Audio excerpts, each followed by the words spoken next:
Hi there. Thank you for listening to Our Introverted Lives. If you're a new listener, welcome to the podcast. If you're a regular listener, thank you for your continued support.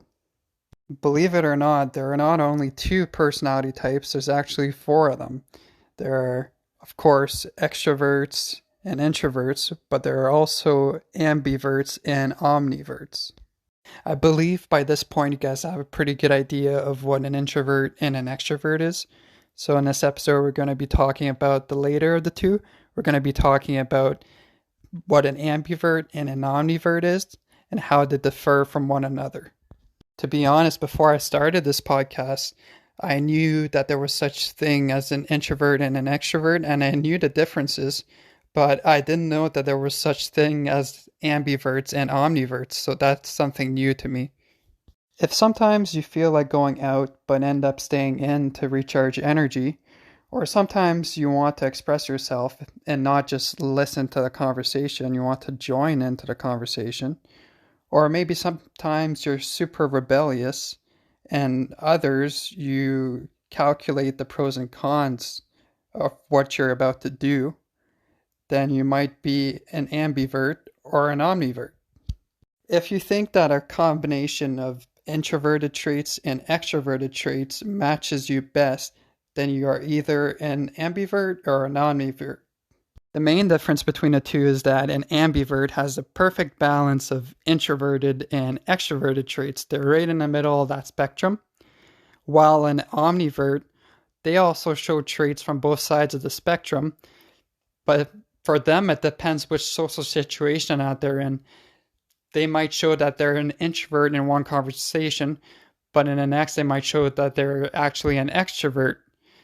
So it's not really a perfect balance when it comes to omniverts. So by saying that, omniverts, they can act as an extrovert when they're talking to extroverts, and they can also act as an introvert when they're talking to introverts. Ambiverts, on the other hand, they can't do that. They can't go from one end of the spectrum to the other like omniverts can. They're stuck in the middle of that spectrum. If you know somebody that's either an omnivert or an ambivert, it might be hard to tell which they are due to the fact that both are a blend of introverted and extroverted traits. You usually really have to get to know an ambivert and an omnivert to be able to tell which personality type they are.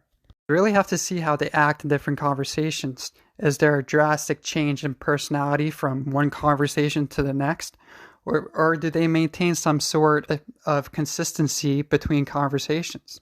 The advantage that an omnivert may have is that they may be the life of the party, socializing with multiple people for hours and having the charisma of extroverts, while also at the same time they have the thought process of introverts.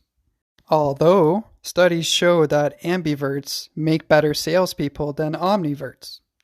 Ambiverts are naturally engaged in both talking and active listening. They're able to express both assertiveness and enthusiasm. They're inclined to listen to customers and understand them. They're less likely to appear overly confident or overly dismissive to customers. So an ambivert is somebody that's in between an extrovert and an introvert, while an omnivert is somebody that could be either or depending on the social situation that they're in. Omniverts can't be in between introverted and extroverted personality types. They're either an introvert in one conversation or an extrovert in the next. By saying that, another advantage that omniverts have is that they can adapt to any social situation when need be. Often omniverts have different groups of friends at different ends of the social spectrum, so they can be with quiet people when they want to be quiet and be with the louder, more social people when they want to be social. Omniverts are less likely to be understood than ambiverts because they seem more changeable. They have a lot less consistency in their personality than ambiverts do. Another way to understand it is think of a teeter-totter. An ambivert is a balanced teeter-totter with introvert on one side and extrovert on the other, with maybe some slight leaning to one side or another, while an omnivert They teeter all the way down from one side to all the way down to the other side.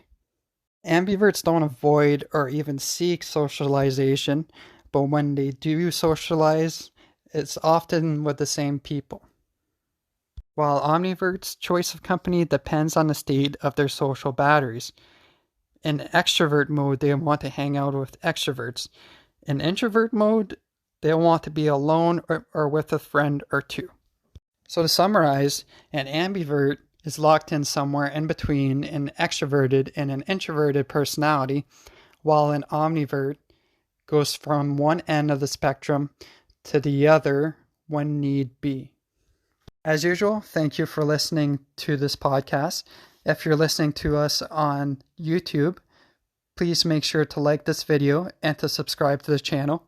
If you're listening to us on Spotify or Apple Podcasts, please make sure to follow the podcast. Thank you, everybody, and I'll talk to you guys in the next one. Thanks.